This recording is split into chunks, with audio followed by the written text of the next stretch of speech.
In the winter of 1939, Lord Marchmain, in view of the international situation, declared his intention of returning to England and passing his declining years in his old home. Whatever harsh voices might be bawling into the microphones of Central Europe, and whatever lathes spinning in the armament factories, the return of Lord Marchmain took precedence in his own neighbourhood.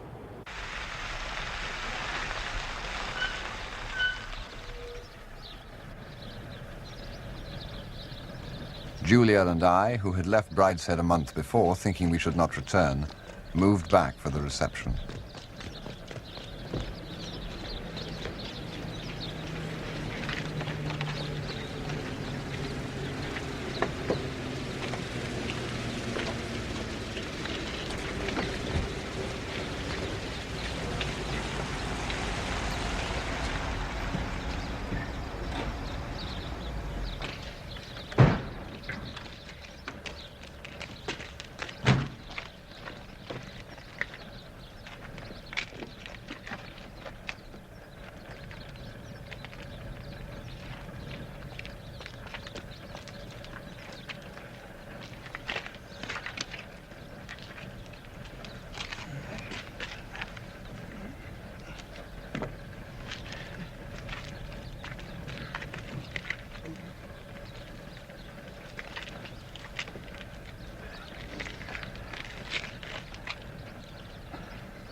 The cold. I've forgotten how cold it is in England. It quite bowled me over. Can I get you anything, my lord? Nothing, thank you. Cara, where are those confounded pills? The doctor said not more than 3 times a day. Damn the doctor. I feel quite bowled over. Glass of water, that's all.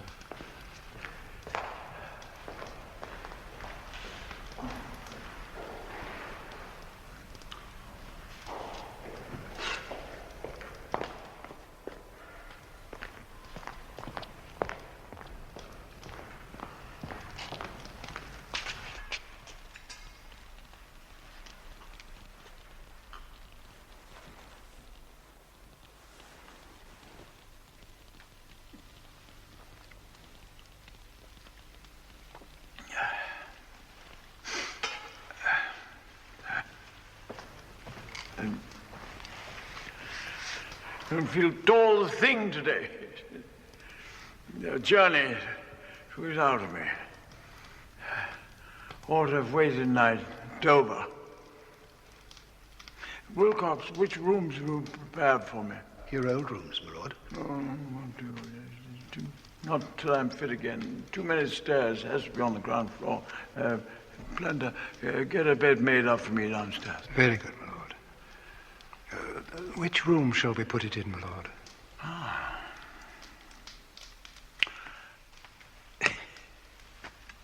The Chinese drawing room. Very good, my lord. And Wilcox, the Queen's bed. The Chinese drawing room, my lord. Yeah. And the Queen's bed.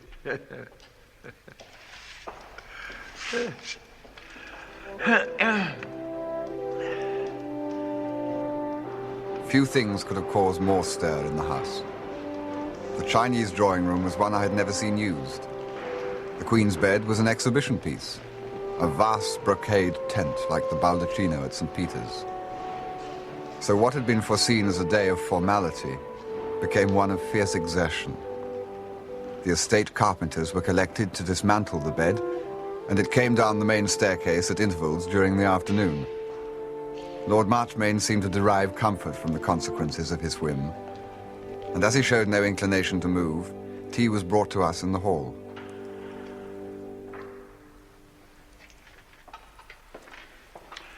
I dare say I shan't really be fit again till the summer comes. Look to you four to amuse me. Tell me the circumstances of Brideshead's courtship. It seems he met her late husband first. They shared the same hobby. What was that? Matchboxes. Admiral Muspratt apparently had one of the finest collections in the country. Matchboxes. Matchboxes? I think she's past childbearing. In Italy, no one believes there's going to be a war. They think it'll all be arranged. I suppose, Julia, you no longer have access to political information. Cara here is fortunately a British citizen by marriage. It's not a thing she customarily mentions, but it may prove valuable. She is legally Mrs. Hicks, you know, my dear. We know little of Hicks, but we shall be grateful to her nonetheless if it comes to war. And you will, I suppose, be an official artist? No, as a matter of fact. I'm negotiating now for a commission in the Special Reserve. Oh, you should be an artist.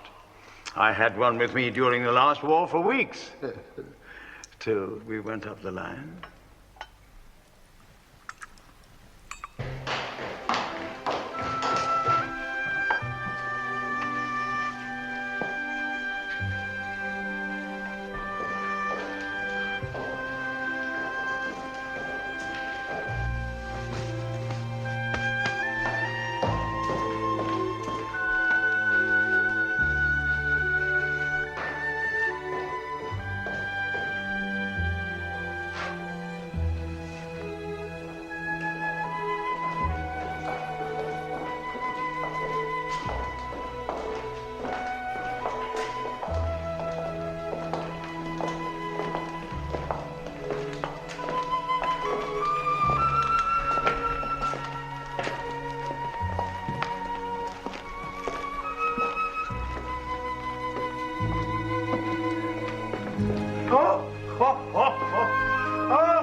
Remarkably well.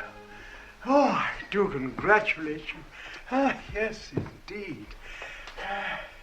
Wilcox, I seem to remember a silver basin and ewer. It stood in what we used to call the Irish dressing room. Suppose we put it here on the console. Very good. Send Plender and Gaston to me. Tell them not to worry about the luggage. Just my dressing case and things for the night. Oh, Plender will know. And now, if you'll all leave me, I'll go to bed. We'll meet later. You'll all come and dine with me here and keep me amused? Of course, Papa.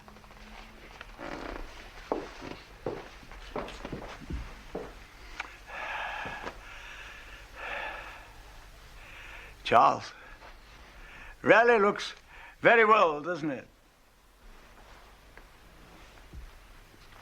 Very well. You might paint it, eh? Call it the deathbed.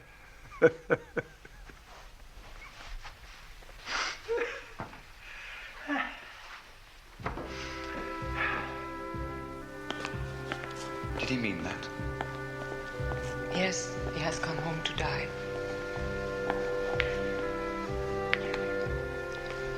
But this afternoon he was speaking so confidently of recovery. That's because he was so ill. When he's himself, he knows he's dying and accepts it. His sickness is up and down. One day, sometimes several days, he's strong and lively and then ready for death. Other days, he's down and afraid. I don't know how it will be when he's more and more down. That will come in good time. The doctors in Rome gave him less than a year. There's someone coming from London, I think, tomorrow, who will tell us more. What is it? His heart. Some long word at the heart. He's dying of a long word.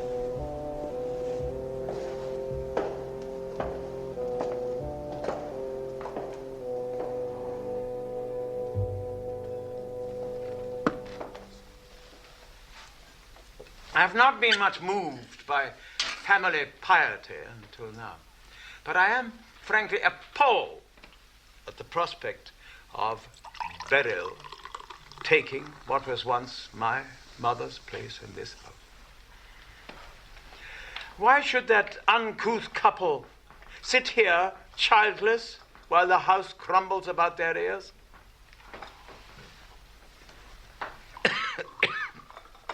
I will not disguise from you that I have taken a dislike to Beryl. Perhaps it was unfortunate that we should meet in Rome. Almost any other place would have been more sympathetic. Yet when one considers it, where could I have met her without repugnance? We dined at Ranieri's, a quiet little restaurant which I have frequented for years. No doubt you know it. Beryl seemed to fill the place. I, of course, was host. But to hear Beryl press my son with food, you would have thought otherwise. Brideshead was always a greedy boy. A wife with his best interests at heart would rather have tried to restrain him, but that's a matter of small importance. No doubt she had heard of me as a man of irregular life. I can only describe her manner to me as roguish. A naughty old man, that's what I was. I suppose she's met naughty old admirals and knew how they were to be humored. I will not attempt to describe her conversation. I will give you one example. They had been to an audience at the Vatican that morning, a blessing on their marriage. And do you know what she said to me? Lord Marchmain, she said. I felt as though it was I who was leading the bride. It was said with great indelicacy. I can't yet quite fathom what she meant. Was she making a play on my son's name, or was she, do you think, referring to his undoubted virginity? I fancy the latter. I don't think she would quite be in her proper element here, do you? Who shall I leave it to? The entail ended with me, you know. Sebastian, alas, is out of the question. Who wants it? Quiz. Would you like it, Cara? No, of course you would not. Cordelia? I think I shall leave it to Julia and Charles. Of course not, Papa. It's Bridie's. And Beryl's? I shall have Gregson down one day soon and go over the matter. It's time I brought my will up to date. It's full of anomalies and anachronisms. I have taken a fancy to the idea of installing Julia here. So beautiful this evening, my dear. So beautiful always. Mm-hmm. Much more suitable.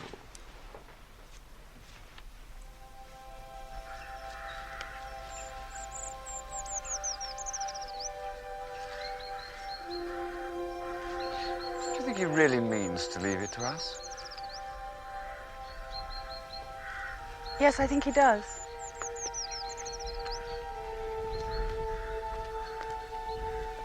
But it's monstrous for Bridie. Is it? I don't think he cares much for the place. I do, you know. He and Beryl will be much more content in some little house somewhere. So you mean to accept? Certainly. His purpose to leave as he likes.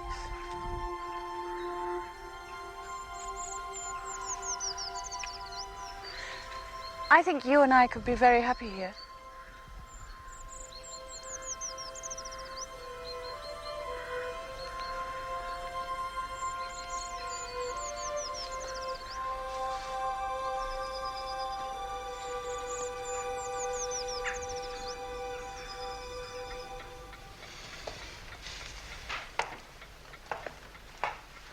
Brideshead and his wife returned from their honeymoon and stayed a few nights. It was one of the bad times, and Lord Marchmain refused to have them near him. Mr. Chamberlain opened his speech in Birmingham by saying that tomorrow he would attain his 70th birthday, and that as he felt still sound in mind and limb, he hoped he might have a few more years before him in which to give what service he could to the state. This remark was greeted with cheers. Shall I go on? Yes, do, if it's not boring you. Chamberlain, I knew him. Mediocre fella.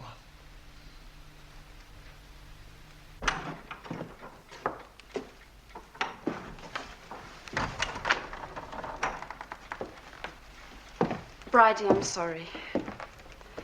He's terribly tired. He can't see anyone else today. Oh, dear. How very disappointing. Are you quite sure? He's very exhausted. Yes, I do see. Perhaps tomorrow he'll be brighter. Well, I'm afraid Beryl simply can't wait any longer. She has to get back to the children. As you can imagine, this is very distressing for her. She was most anxious to see him. You know, she formed an instant liking to him in Rome. One morning, Father Mackay, the parish priest from Melstead, came to call as a matter of politeness. No, don't bother. I'll be all right. Good morning.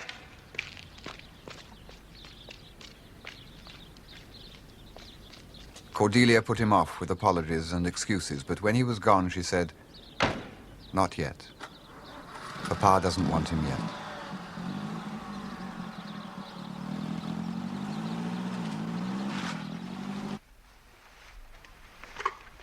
Charles, I see great church trouble ahead. Can't they even let him die in peace? They mean something so different by peace.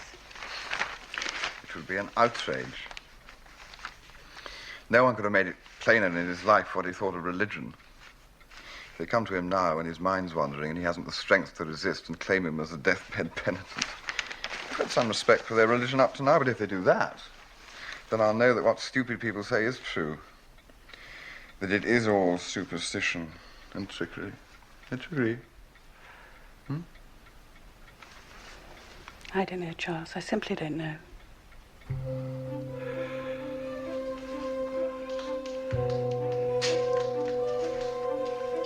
The weeks of illness wore on, and the life of the house kept pace with the faltering strength of the sick man. Oh, no. No, it's too good. I don't believe it. I don't know. No.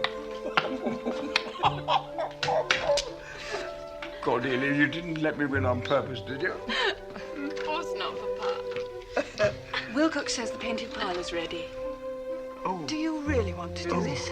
What's that, Julia? Well, Apparently, Papa told Wilcox this morning he wants to move to the painted parlour. I've changed my mind. Why should you move? You're comfortable here. Where's she going? Where's she going? Don't worry, Alex. She's coming back. Do you want me to read to you? No. I'll get my revenge first. Oh, you want the whites to win this one?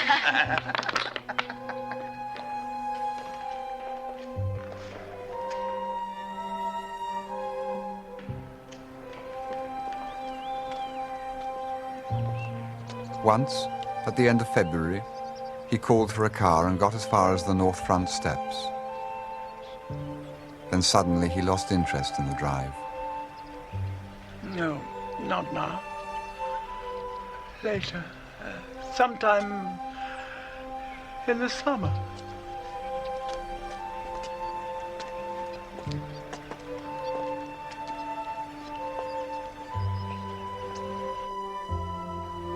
The bad spells became longer and more frequent.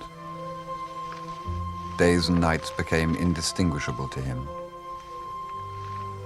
A nurse was engaged.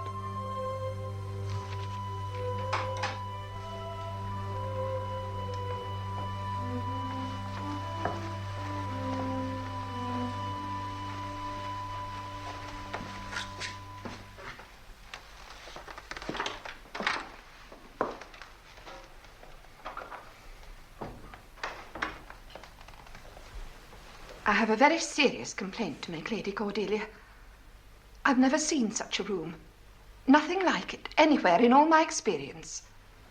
How can I possibly nurse his lordship in conditions like this?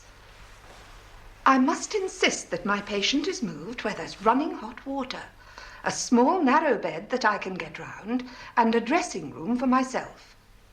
It's only what I'm used to. I'm sorry, nurse. We have tried, but it's hopeless. He won't be moved. Then I can't answer for the consequences.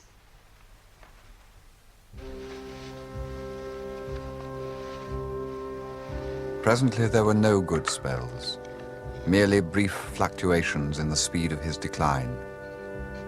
Bridie was called back. It was the Easter holidays and Beryl was busy with her children. He came alone.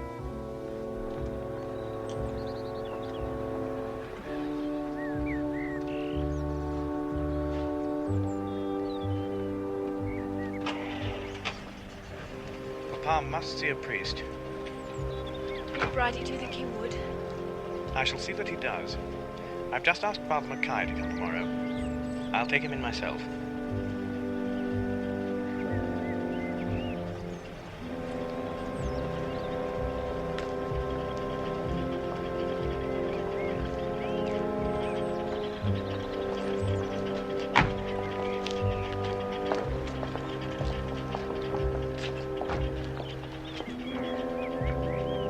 Although none of us had spoken of it, I felt the question ever present through the weeks of Lord Marchmain's illness. I saw it when Cordelia drove off early in the mornings to Mass. I saw it as Carla took to going with her.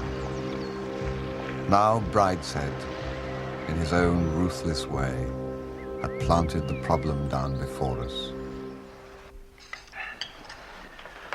Well now, Lord Brideshead, do you think the poor soul would be ready to see me? I'm sure, Father. Nurse said he had a good night. If you'd care to come with me.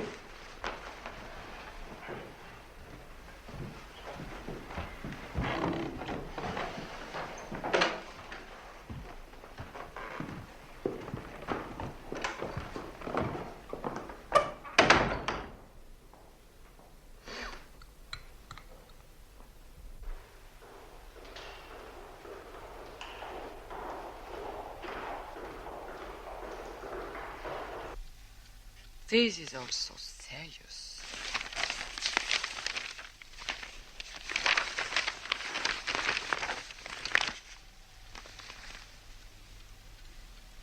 Listen. April events on the Riviera. There will be a fete in Monte Carlo, and Mrs. Reginald Fellows has organized a charity gala. Lyrical old bag.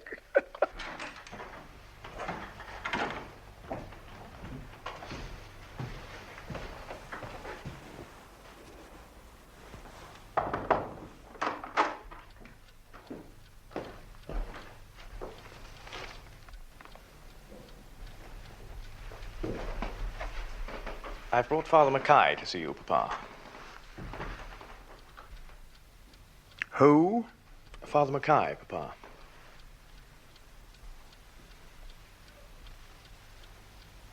Father Mackay, I'm afraid you've been brought here under a misapprehension.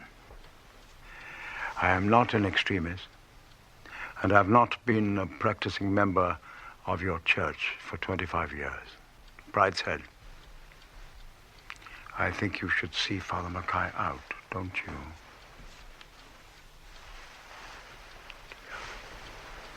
To go on reading time, please. The Russian ballet season will open under the direction of Monsieur Massine, and the Battle of Flowers will take place at Nice. Father, I can only apologize. Poor soul. Mark Hewitt was seeing the strange face. You may depend on it, that's what it was. The unexpected stranger. Indeed, I can understand it well myself. I'm sorry, Father. It's wretched to have brought you all this way. Don't talk about it at all, Lady Cordelia. Why, I've had bottles thrown at me in the Gorbals. Give him time. I've known worse cases make beautiful deaths. Now, if you'll excuse me, I'll pay a visit to Mrs. Hawkins. I'll call again. Pray for him. You know your way, Father. Indeed I do.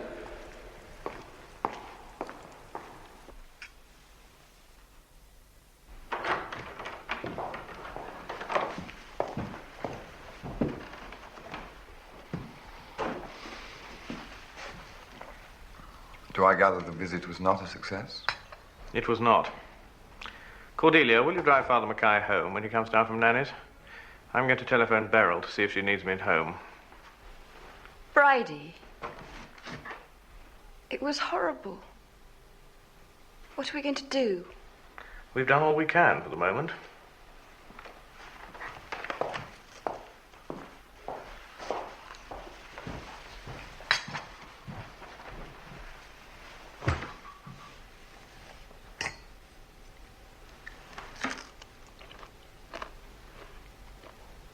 Damn, Bridie.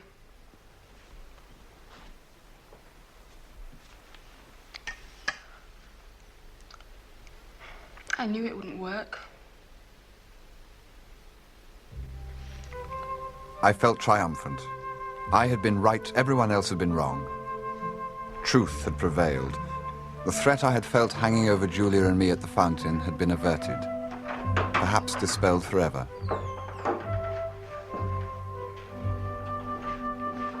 Mumbo Jumbo's off. The witch doctor's gone. Poor Papa. It's great sucks to Bridie. I can't quite see why you've taken it so much to heart that my father shall not have the last sacrament. Well, it's such a lot of witchcraft and hypocrisy, isn't it? Is it? It's been going on for nearly 2,000 years. I really don't know why you should suddenly get so excited about it now. For Christ's sake! Write a letter to the Times.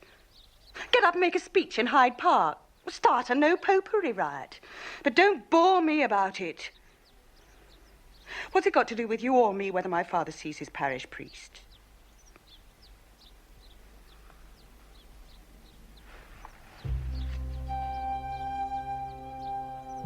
There was also, I can now confess it, another unexpressed, inexpressible, indecent little victory that I was furtively celebrating. I guessed that the morning's business had put Brideshead some considerable way further from his rightful inheritance. In that I was correct. A man was sent for from the solicitors in London that afternoon.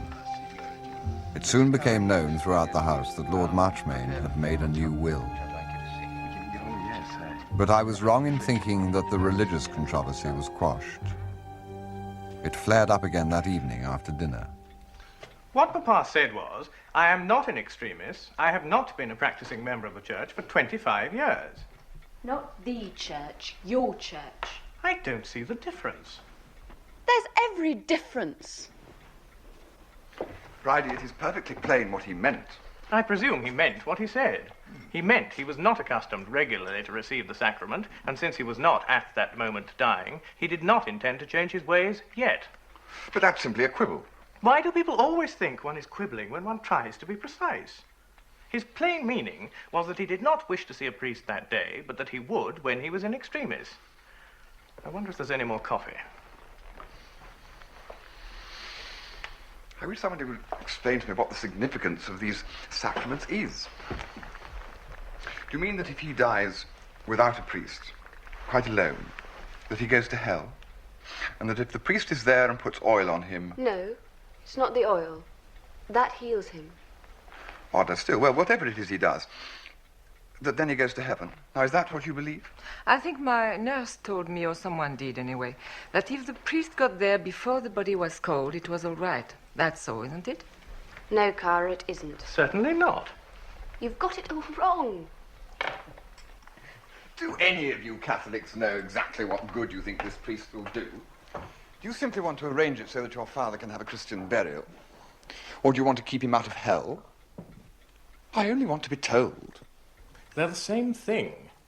To keep out of hell, as you put it, and to have a Christian burial, he must make an act of the will. He has to be contrite and wish to be reconciled. Only God knows whether he has made that act of will. You mean sometimes the priest doesn't know? Not necessarily. So it's quite possible that the will may still be working when a man is too weak to make any outward sign of it.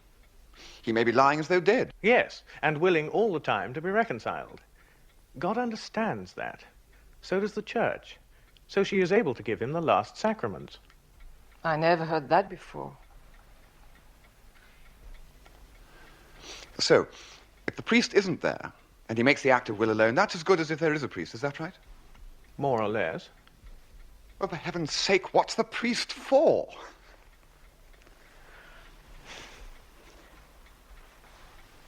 All that I know is that I shall take very good care to have a priest. Bless you. I believe that's the best answer.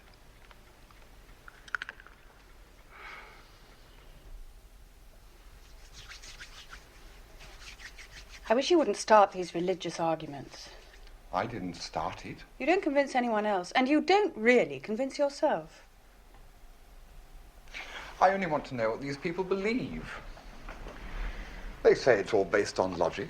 If you'd let Bridie finish, you would have made it all quite logical. There were 4 of you. Cara didn't know the first thing it was about. May or may not have believed it. You knew a bit and didn't believe a word. Cordelia knew about as much and believed it madly. Only poor Bridie both knew and believed. And I thought he made a pretty poor show when it came to explaining. And people go about saying, at least Catholics know what they believe. Well, we had a fair cross-section there tonight. Oh, Charles, don't rant. I shall begin to think you're getting doubts.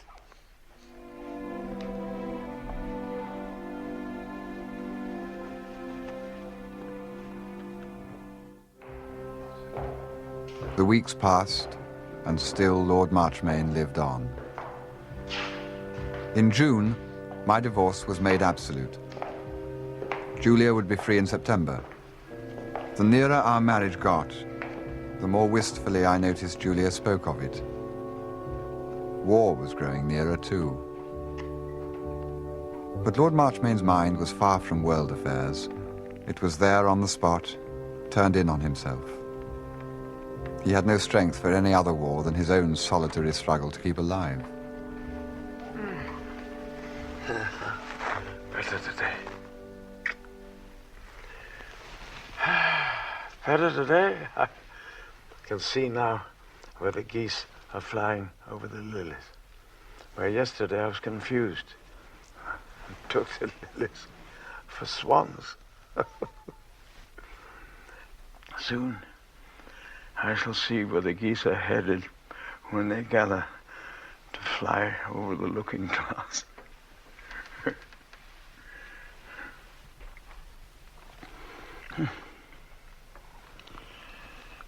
Better tomorrow.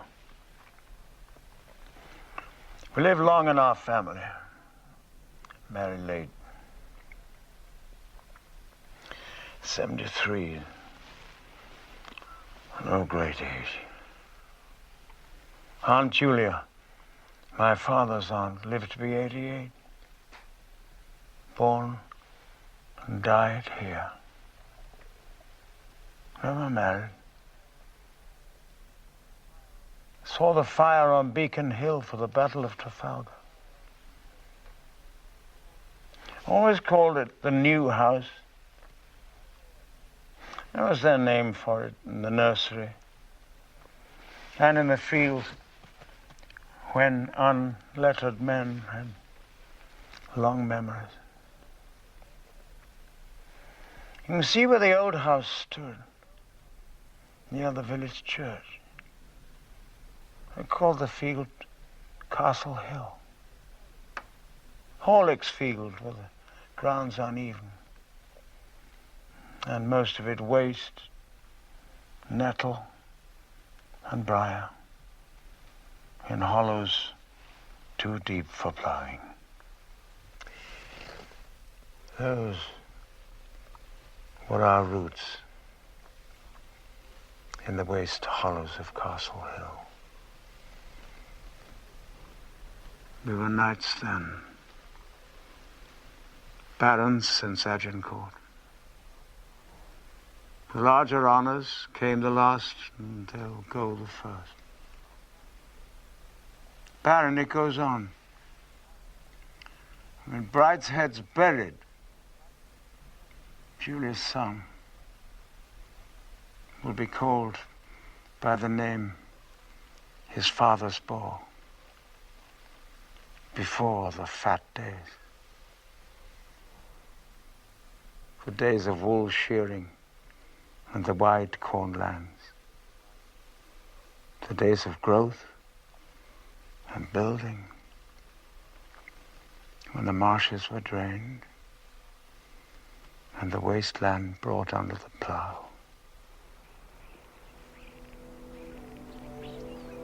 When one built the house, his son added the dome. His son spread the wings and dammed the river.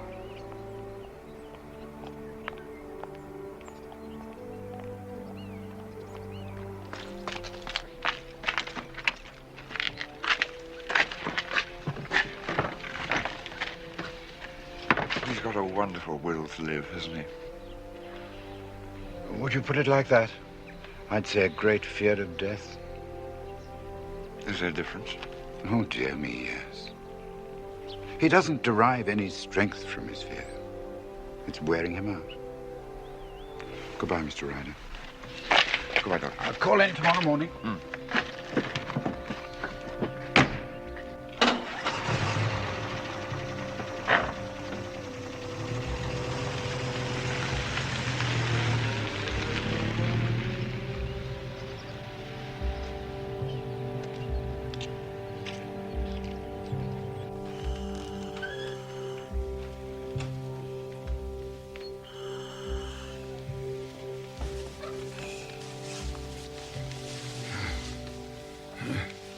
Better today. Lived carefully. Protected myself from the cold winds. Eaten moderately of what was in season. Drunk fine claret. Slept in my own sheets. I shall live long. When I was 50, they dismounted us and sent us up the line. Old men stay at the base, the orders said. Walter Venables, my commanding officer, my nearest neighbor, he said. You're as fit as the youngest of them, Alex. So I was. So I am now. If I could breathe.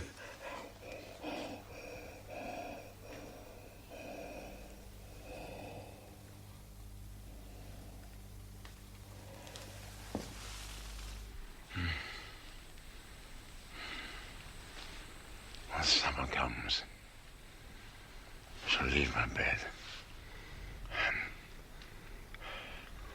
sit in the open air, breathe more freely.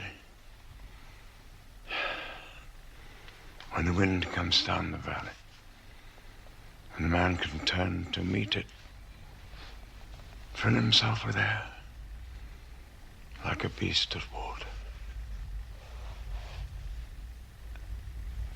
God take it, wife, they dug this hole for me. Was the man stifled to death in his own cellar? Brenda, Gaston, open the windows. The windows are all wide open, my lord. It's empty. Look, nurse, there's nothing comes out. No, Lord Marchmain, it's quite full. You can tell from this dial here. It's at full pressure. Listen, can't you hear it hiss? Now. Try and breathe slowly, Lord Marchmain. Quite gently. Then you'll get the benefit. There.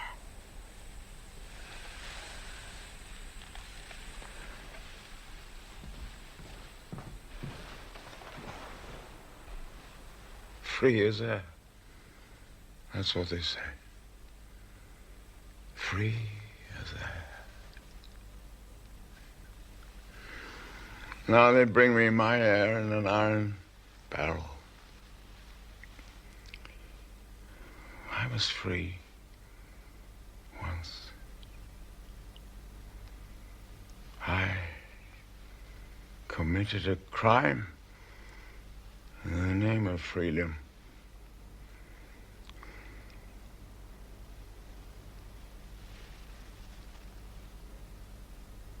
Cordelia, what became of the chapel?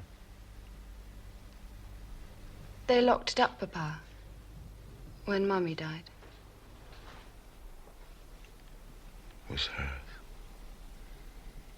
I built it for her. There was a chaplain here until the war. You remember him? I was too young. Then I went away. I left her praying in the chapel. It was hers. It was the place for her. I never came back to disturb her prayers. They said we were fighting for freedom.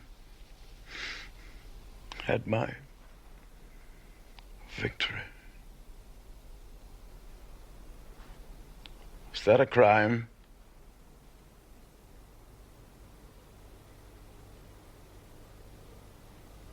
I think it was, Papa.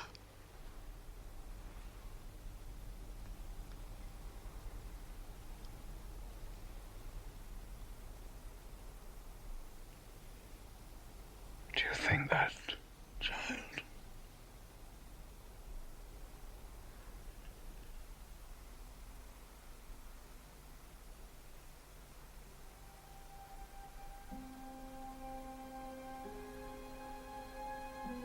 Thus Lord Marchmain lay dying, wearing himself down in the struggle to live. Since there was no reason to expect an immediate change, Cordelia went to London to see her women's organization about the coming emergency.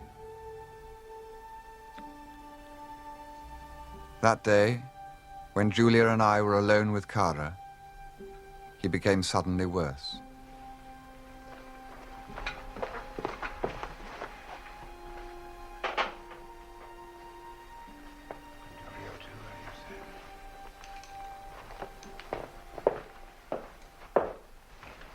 Is he dying? It's difficult to say. When he does die, it'll probably be like this. He may recover from the present attack. The only thing is not to disturb him. The least shock will be fatal. I'm going to telephone Father Mackay.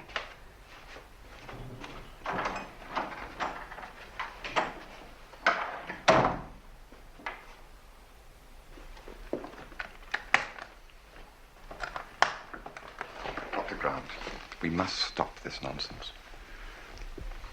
My business is with the body.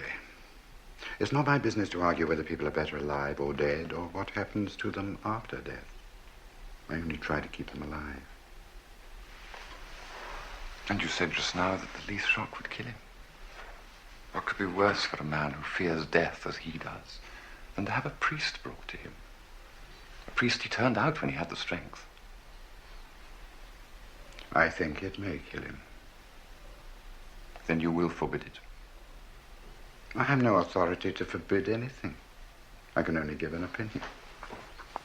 Doctor. Excuse me.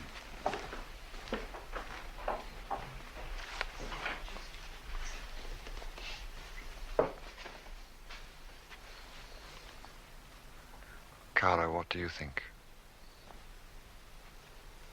I don't want him made unhappy. That is all there is to hope for now, that he'll die without knowing it. But I should like the priest there all the same. But will you try and persuade Julia to keep him away until the end? Then he can do no harm.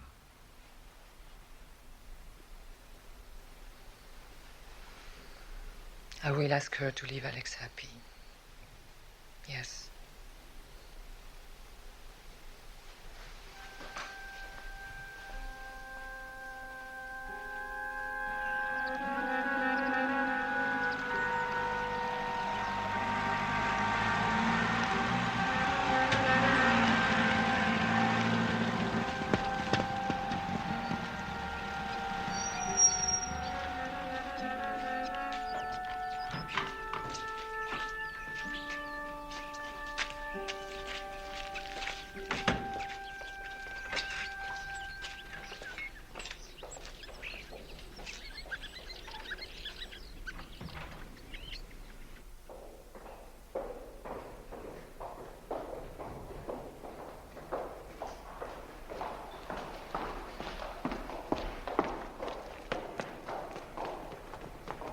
I've telegraphed Bradley and Cordelia. I hope you agree that nothing should be done until they arrive. I wish they were here now. You can't take the responsibility alone. Everyone else is against you.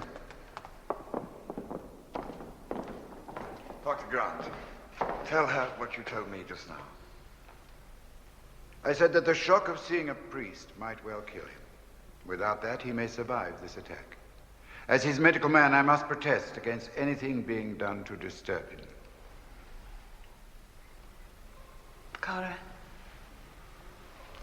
I know you're doing for the best, Julia. But you see, Alex was not a religious man. He scoffed always. We mustn't take advantage of him now he's weak to comfort our own consciences. If Father Mackay comes to him when he's unconscious, then he can be buried in the proper way. Can he not, Father? I'll go and see how he is. Father Mackay, do you remember how Lord Marchmain greeted you the last time? Do you think it possible he can have changed now? And thank God, by his grace, it is possible. Perhaps you could go in while he's sleeping. Say the words of absolution over him. He would never know. I've seen so many men and women die. I never knew them sorry to have me there at the end. Yes, but they were Catholics. Lord Marchmain has never been one except in name. Well, at any rate, not for years. He was a scoffer. Cara said so.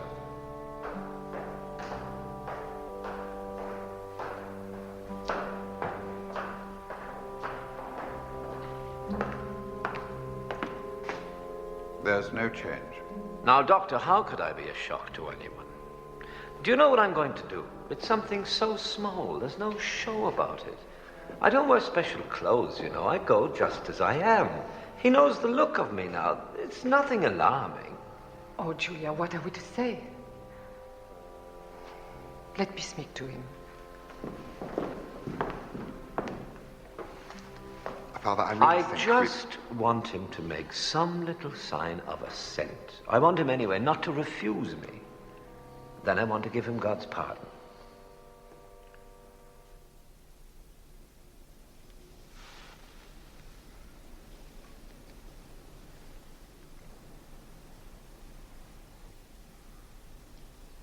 Alex?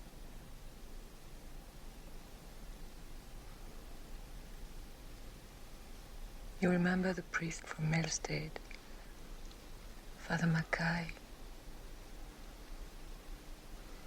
You were very naughty with him when he came to see you. You hurt his feelings very much. Now he's here again. I want you to see him, just for my sake. To make friends.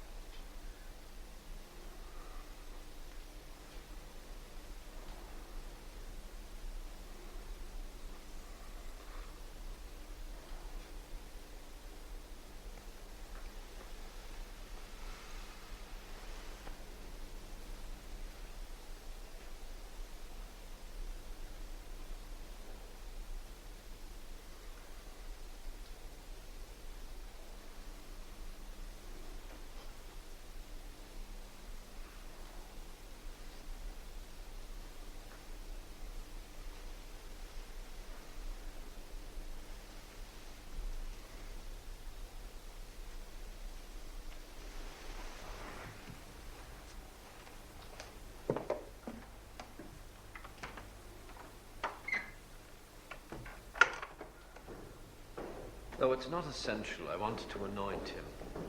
It's nothing. A touch of the fingers, a little oil from this box. Nothing to hurt him.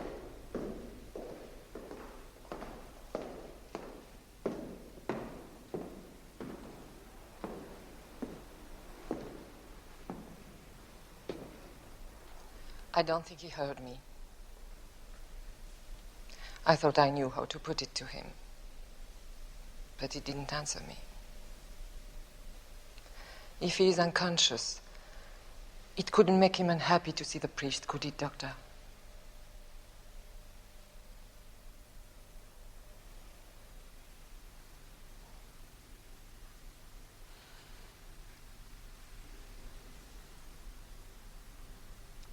Thank you for your advice, Doctor.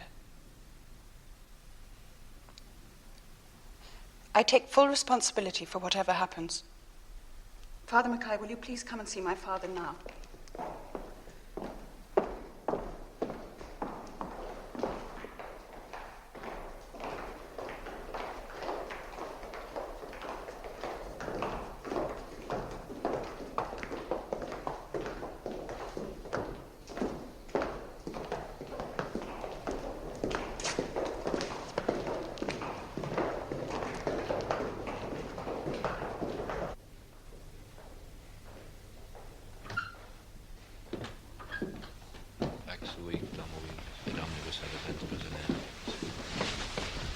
You won't disturb him now. Do you mean me? No, no. It is past noticing anything.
Asperges me domine hisopo et mundabo lavabis me et supernivum de albabo.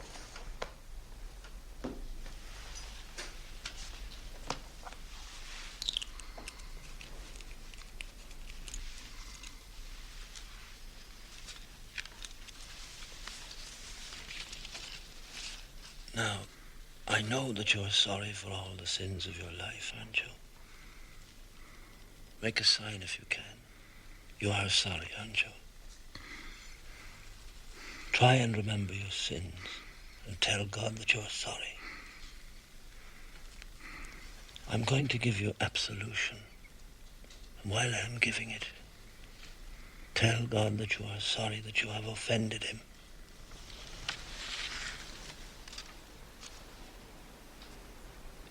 Ego te absolvo ab omnibus censuris et peccatis in nomine Patris. I recognized the words of absolution and saw the priest make the sign of the cross.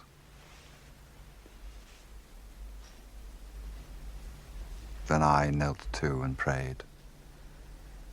O God, if there is a God, forgive him his sins, if there is such a thing as sin.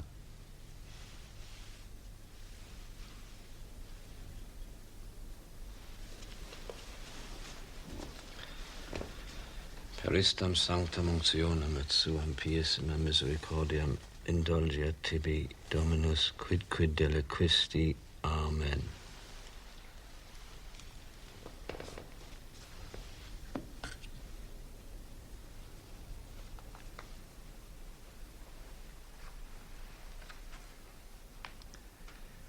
Confitio Deo omnipotenti, Beate Maria, semper Virgine, Beato Michaele Arcangelo, Beato Ioanni Baptiste, Sanctis Apostolis, Petro et Paulo, omnibus sanctis et tibi pater, quia peccavi nimis cogitatione, verbe et opera, mea culpa, mea maxima. I suddenly felt the longing for a sign, if only of courtesy, if only for the sake of the woman I loved, who knelt in front of me, praying, I knew, for a sign.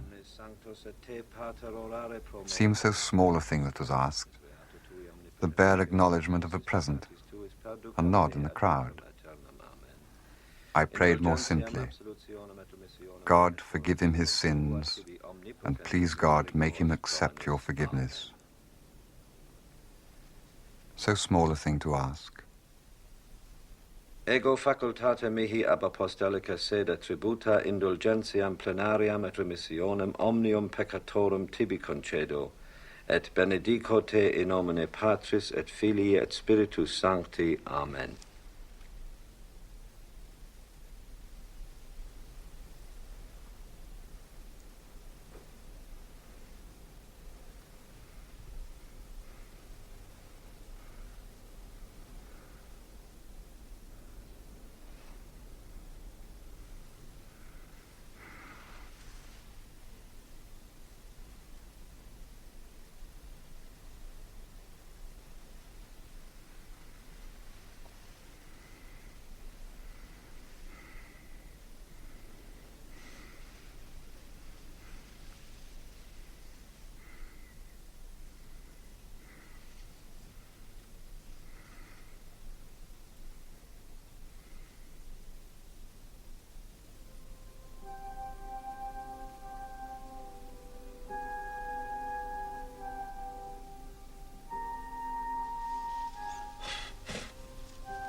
Then I knew that the sign I had asked for was not a little thing, not a passing nod of recognition.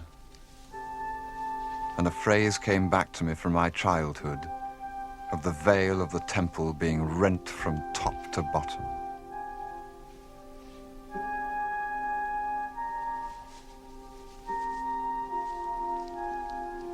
Will you see Father Mackay out? I'm staying here for a little.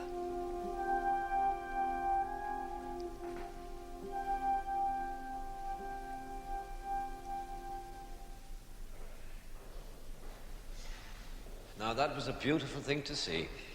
I've seen it happen that way again and again. The devil resists to the last moment, and then the grace of God is too much for him.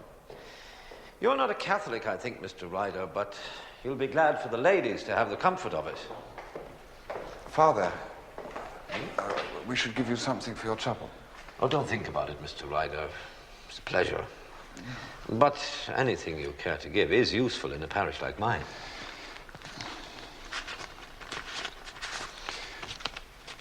Is this all right? Oh, that's more than generous, Mr. Ryder. God bless you.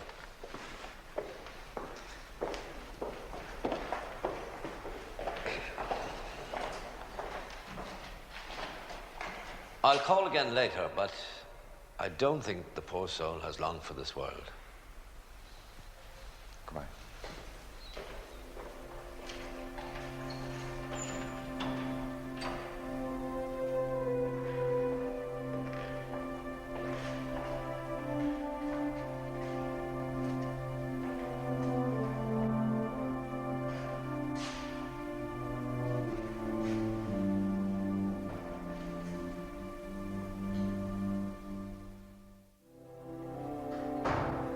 Julia remained in the Chinese drawing room until at 5 o'clock that evening her father died, proving both sides right in the dispute, priest and doctor.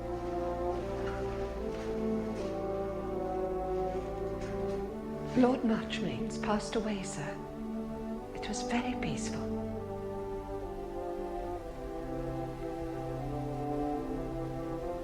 If you'll excuse me, sir.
Julia, Not now. I'm taking Cara to her room. Later.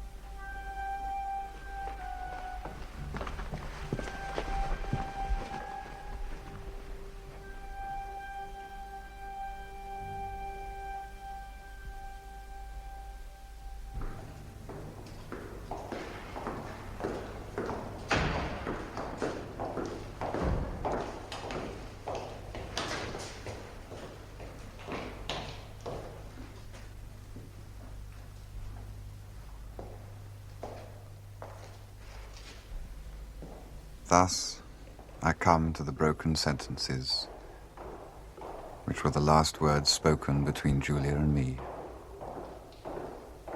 the last memories. While she was still upstairs, Brideshead and Cordelia arrived from London.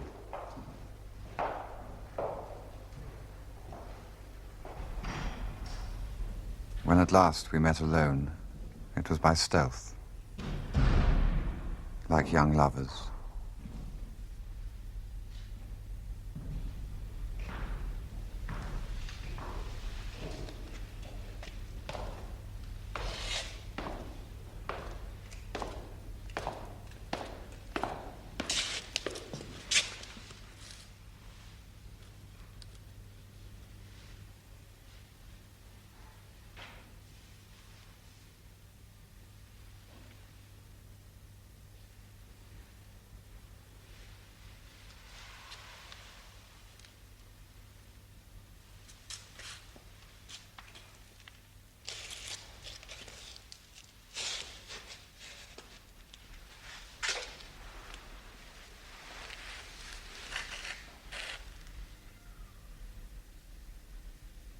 stairs a minute to say goodbye.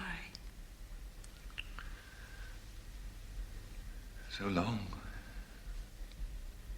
To say so little.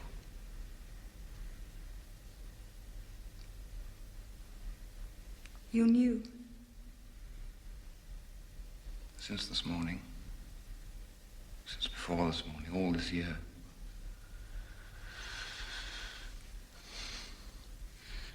I didn't know till today.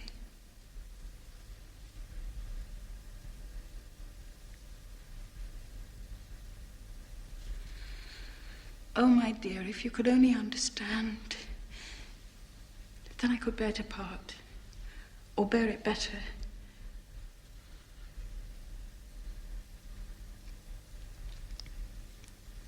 I'd say my heart were breaking if I believed in broken hearts.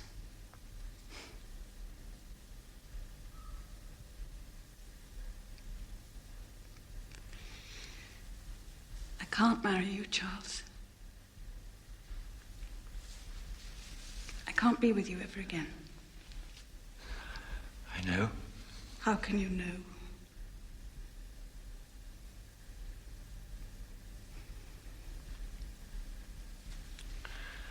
What will you do?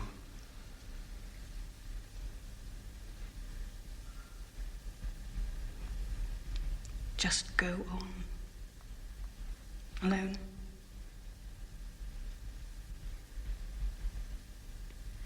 How can I tell what I shall do?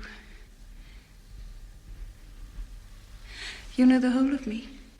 You know I'm not one for a life of mourning. I've always been bad. Probably I shall be bad again. Punished again.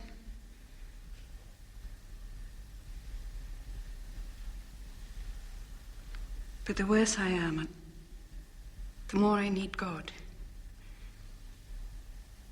I can't shut myself out from his mercy.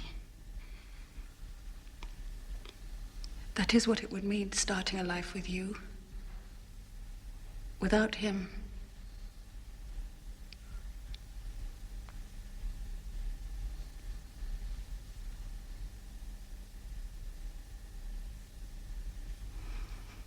One can only see one step ahead. But I saw today there's one thing unforgivable. Like things in the schoolroom.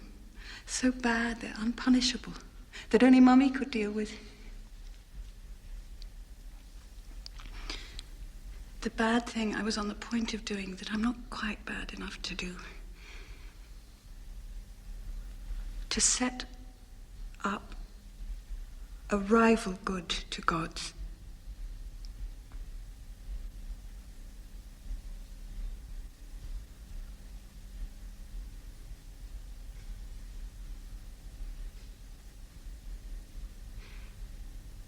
It may be because of Mummy, Nanny, Sebastian, Cordelia. Perhaps Bridie and Mrs. Muspratt, keeping my name in their prayers.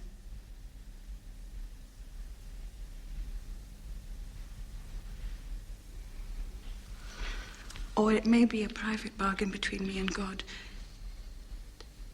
That if I give up this one thing I want so much, however bad I am, he won't quite despair of me in the end.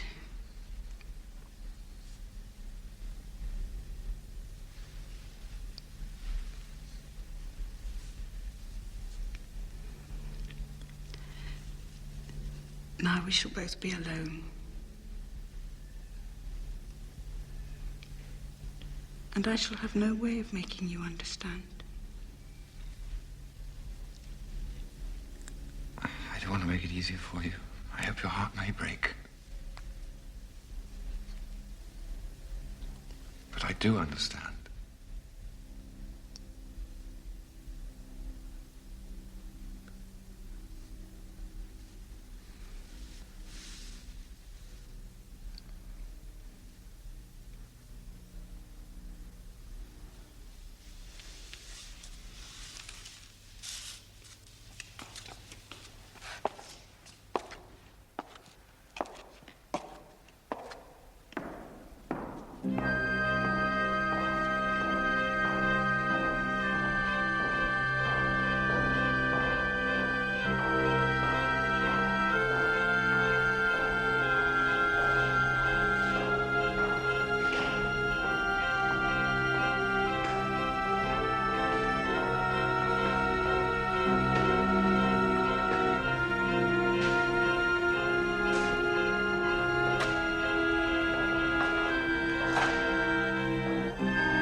right, left, right, left, right, left, right, left,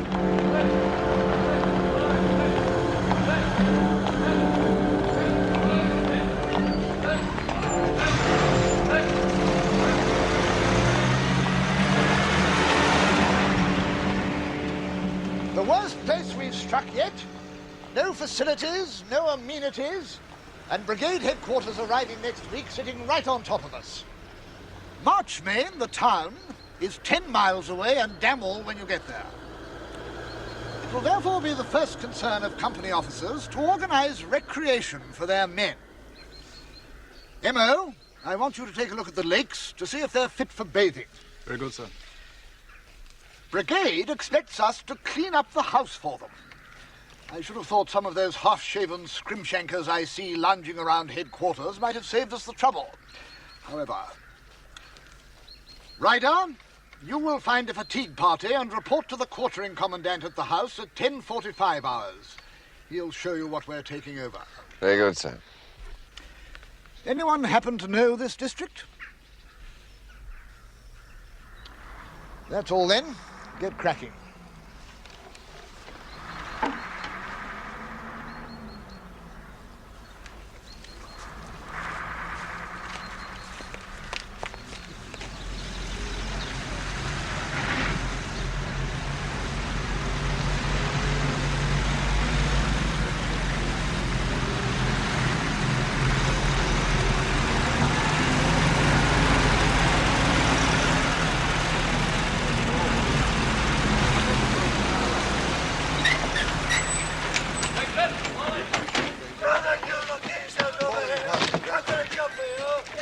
Good morning, sir. Morning. Fatigue party reporting for duty. Well done. Oh, it's a wonderful place in its way. Pity to knock it about too much. Come in, I'll show you over. Thank you, sir. It's a vast warren, but we've only requisitioned the ground floor and half a dozen bedrooms, so everything else upstairs is private property.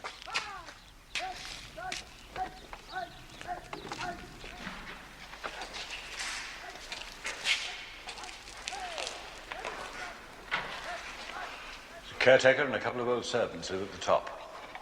There won't be any trouble to you. The chapel is open.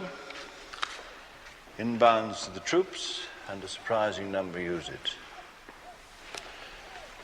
The place belongs to Lady Julia Flight, as she calls herself now. She used to be married to Mottram, the minister, for whatever it is. She's abroad on some women's service. I try to keep an eye on things for her.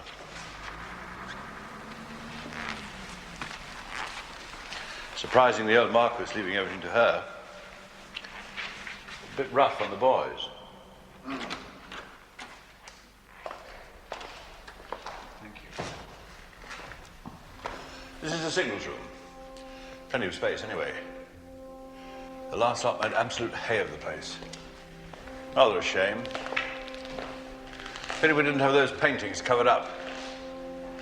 Modern work, I think. But if you ask me, quite the prettiest in the place. Somebody's made rather a beast of himself there. Destructive beggars soldiers are. You see that fountain out there?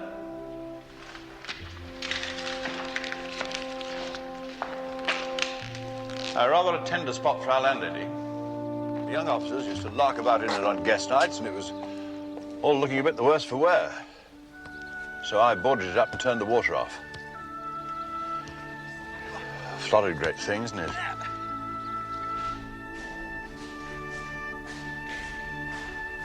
Now, they put the Clarks in here. Don't know why, really. It gets bloody cold in winter. Tried these oil heaters, but it didn't do much good. Now, keep an eye on the busts. Some bright spark managed to knock the head off one of them. Playing indoor hockey, if you please. Don't worry. It won't be charged to your lot.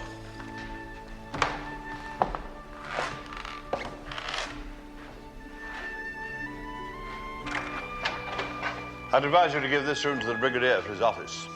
The last one took it. Next door's no good. It's got a bloody great bed in it. And a load of Chinese furniture. Always reminds me of one of the Costa knocking shops. You know, La Maison Japonaise.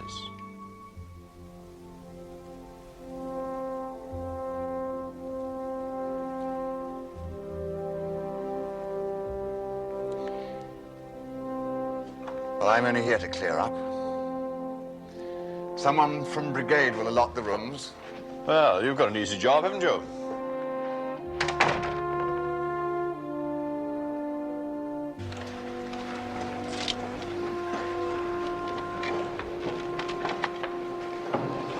Well, if you've seen everything up a shop, good day to you. Good day, sir.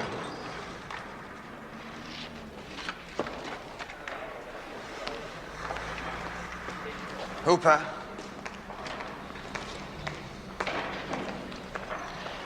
Is there any chance I can safely leave you in charge of the working party for half an hour? I was just wondering if we could scrounge some tea. For Christ's sake, you've only just started. They're awfully browned off. Keep 'em at it. Rightio. Go and get the last 4 crates out of the truck, will you? Now, what about this silver tea?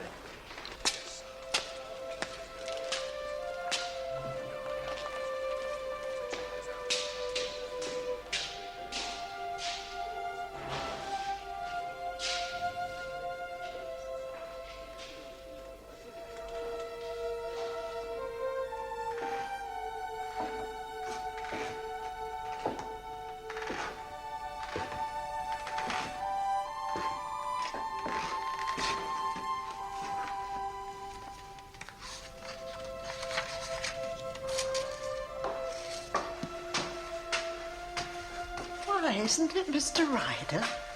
It is. I was wondering when I'd meet somebody I knew. Mrs. Hawkins is still in her old room. I was just going to take her some tea. I'll take it for you. Very good, sir.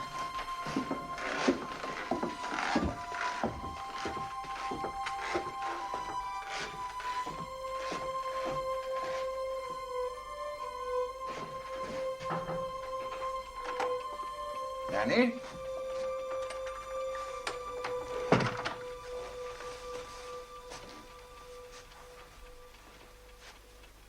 Hello?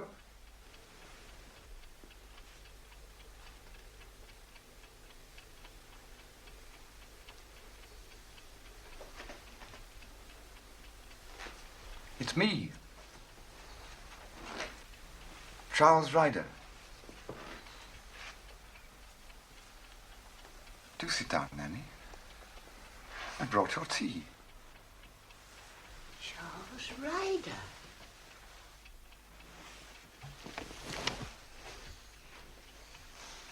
Lady Julia's not here.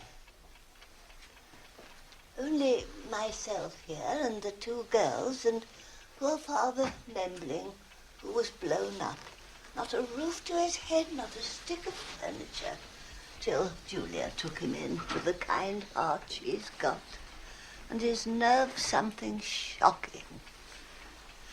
Oh, did you listen to Mr. Mottram last night? Oh, very nasty about Hitler he was.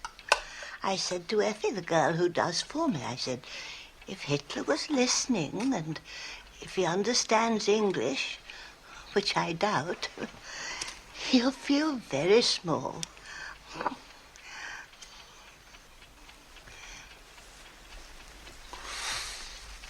Have you heard from Julia?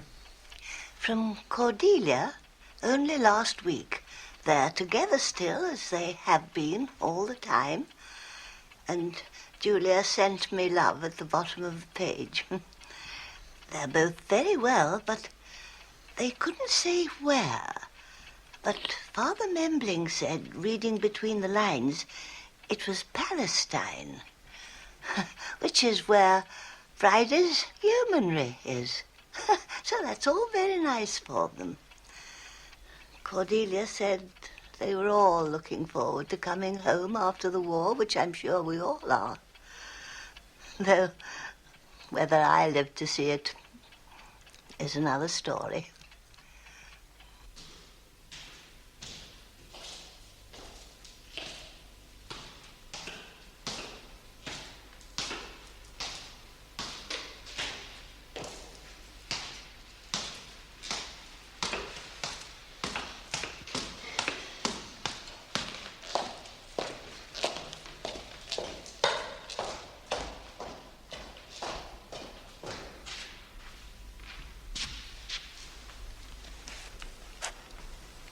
Well, where on earth are the men, Hooper?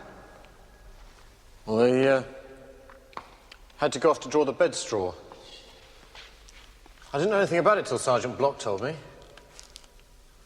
I don't know whether they'll be coming back. Don't know. What orders did you give? Well, I told Sergeant Block to bring them back if he thought it was worthwhile. If there'd be time between now and dinner. You've been hotted again, Hooper. That straw wasn't to be drawn till 6 this evening. Oh, Lord. Sorry, Ryder. It was Sergeant Block. No, it was my fault for going away. Fall in the same party immediately after lunch, bring them back here and keep them here until the job's done. Right here.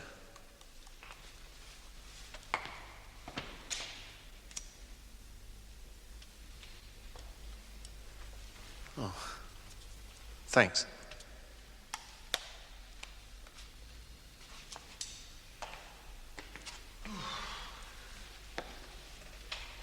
I say, did you say you knew this place before? Yes, very well. It belongs to friends of mine. Doesn't make any sense. One family in a place this size? What's the use of it? I suppose Brigade find it useful. That's not what it's built for, though, is it? No.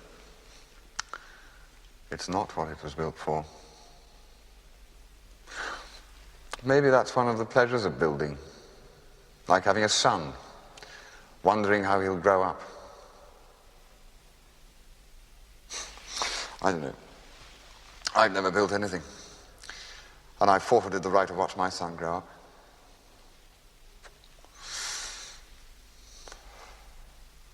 I'm homeless,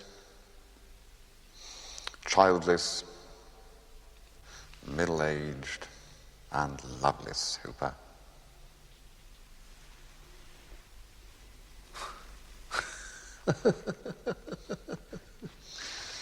Now go on back to camp and keep out of the CO's way. He's back from the wreckage. Okay, Ryder. And Hooper, don't let on to anyone that we made a nonsense of this morning.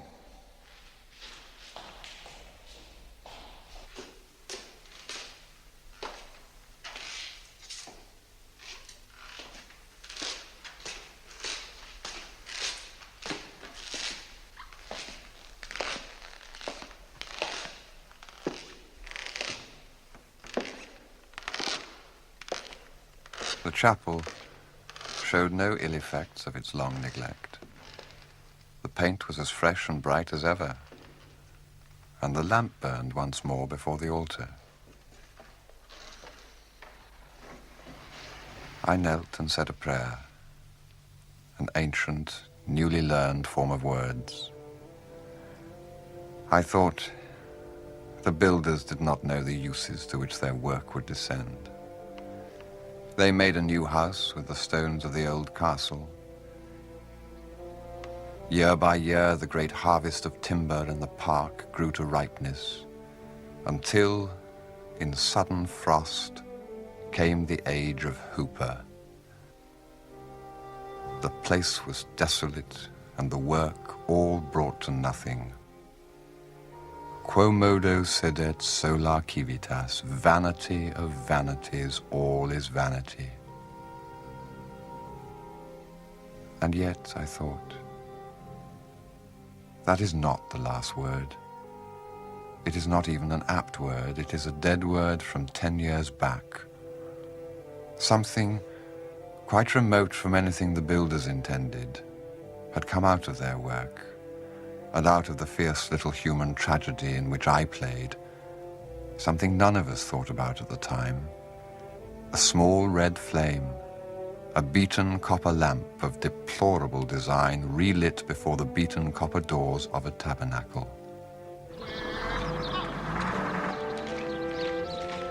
This flame, which the old knights saw from their tombs, which they saw put out, the flame burns again for other soldiers far from home, farther in heart than Acre or Jerusalem.